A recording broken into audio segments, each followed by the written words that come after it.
Okay, so today we're going to be diving into something pretty interesting, I think, and super relevant to, well, I think everyone really. Yeah, Micro acts of self-love. I like it. Um, and I have to say, looking over these notes, I'm already kind of intrigued, so I'm curious to hear your initial thoughts about this.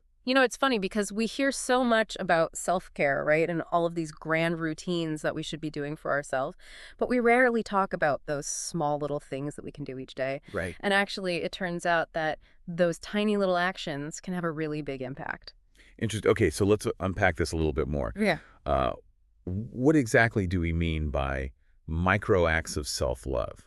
Well, it's those seemingly small things that we do throughout the day that really nurture our mind, body, and spirit. Okay, so give us some examples because I Yeah. think I think we can all kind of conceptualize what self-love is, but I think maybe bringing it down to this micro level is kind of a newer idea. Well, what's really interesting is that there's actual science behind it. So, research suggests that when we practice these little acts of self care consistently, it can actually rewire our brain. Oh, wow. It can create a positive feedback loop that helps us to really bolster our sense of self worth and increase our resilience. So it's really not just about feeling good in the moment, but it's about kind of building something long term. It's like building emotional muscle memory. I like that. Yeah, so that we can kind of navigate the ups and downs of life. Right. And this is making me think about just in my own life. Last week I was feeling incredibly overwhelmed. I had a ton on my plate, and I just took 5 minutes to step outside, breathe in some fresh air, listen to the birds chirping, and it totally shifted my mood. That's a great example. Yeah. And I think it really highlights how accessible these micro acts can be. Right. It doesn't require a spa day or a vacation, to practice self-love. Yeah. Or, some elaborate Or skincare routine. Exactly. Yeah. Exactly. And, it can be something as simple as choosing a healthy snack over a bag of chips or stretching for a few minutes before bed.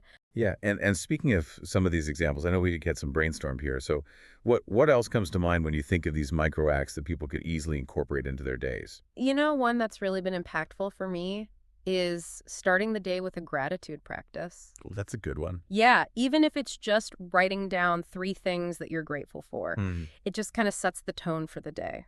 Yeah, it's so easy to get caught up in the negative. Mm. I think all of us can relate to that.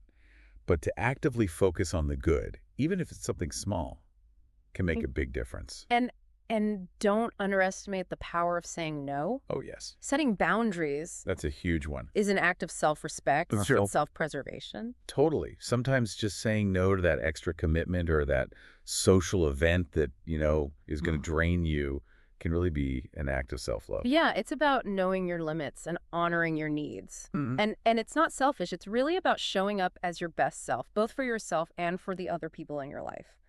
Absolutely. I think this is all making so much sense to me. I'm really getting this idea that micro acts of self-love are really just about making those conscious choices throughout your day to prioritize your own well-being. Exactly. And I love how you said that it's about making those conscious choices because it's really about weaving self-care into your daily routine. Mm, So it's not a chore, it becomes a habit. I love that. So as we wrap up this deep dive, I'm curious, is there one key takeaway that you really hope that listeners walk away with? If you could implement just one micro act of self-love today, what would it be?